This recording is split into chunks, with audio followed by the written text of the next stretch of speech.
Hi, you guys. I wanted to do a post today about this guy. A lot of my content lately has been about things that are very political, and that's totally intended. This experience around the government gaslighting America and using Darvo is just impossible to ignore when you're in my space. So clinicians that understand narcissistic abuse and cults know exactly what they're looking at. And so many of my clients also are particularly triggered by what they're witnessing on a macro scale as it relates to the United States government. So JD Vance came on our screens yesterday to describe the shooting of the woman in Minnesota as being her fault, okay, because she was in some way a threat to the ICE agents. And we recognize this as DARVO, deny and reverse victim and offender. So what he's doing in that moment is describing her as the threat. And when you watch the video, you can see that the woman is turning her wheel to the right and is going to be trying to get out of that location. The officer stands in front of her car filming, and then proceeds to shoot her not just once, but then two times from the side of the vehicle.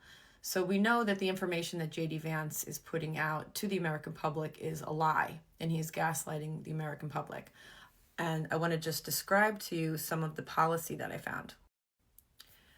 So then he goes on to say that that the ICE agent will have total immunity, which is also really scary. But this is really interesting.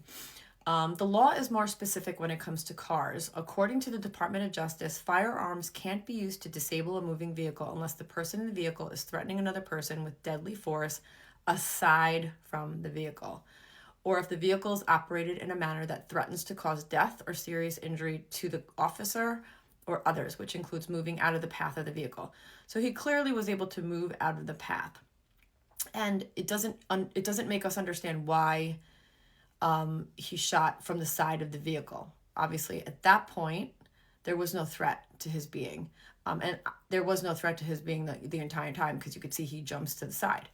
But moreover, what I really want to describe is what you're witnessing and why you can see something with your own eyes and they will actually, bend the truth. And we see this with Donald Trump all the time. He's lying, even when he put out his Truth Social tweet about this murder that happened in Minnesota. He says that the officer was injured and was in the hospital. And we also saw with our own eyes that the officer walked out of that area or scurried or fled in a vehicle totally uninjured. And so what you really have to understand is that the government right now is the abuser. The government right now is the narcissistic abuser, and they are gaslighting America. And there's no way to sort of, dance around this anymore. I mean, this is extremely hazardous. If you've ever been in a relationship with a narcissistic abuser, you understand the threats. But just imagine on a grand scale what someone like this could be capable of, especially with the midterm elections coming up. And Trump describes that as a potential for him to be impeached if there are opponents of his that get into office.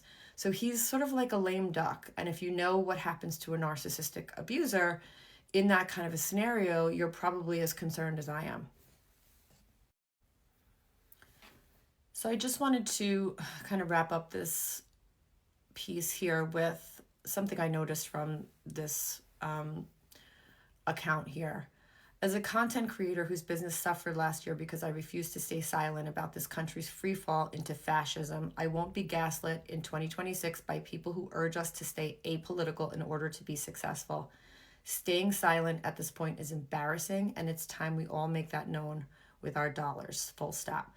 So if you're confused about why I, as a therapist, am making content about political issues, understand that when I wrote my book about narcissistic abuse, it was aiming to fuse the concepts of narcissistic abuse and cult abuse. And what you're witnessing is a cult. And what you're witnessing is narcissistic abuse. And you're witnessing gaslighting. And I really think it's important for clinicians like myself to shine a light on what's going on in the US government, because it's about psychology. It's really not about a political opponent of mine or somebody who I don't like. I don't like Trump, and I don't like being lied to by politicians, any politician, Democrat, Republican. But this seems to be off the rails. We are watching somebody who is clinically unwell, and his minions do his bidding, and it's highly problematic. So if you understand narcissistic abuse, then you understand the threat that this is. And hopefully this helps if you didn't understand what that looks like or feels like to witness gaslighting. You are seeing it on a grand scale.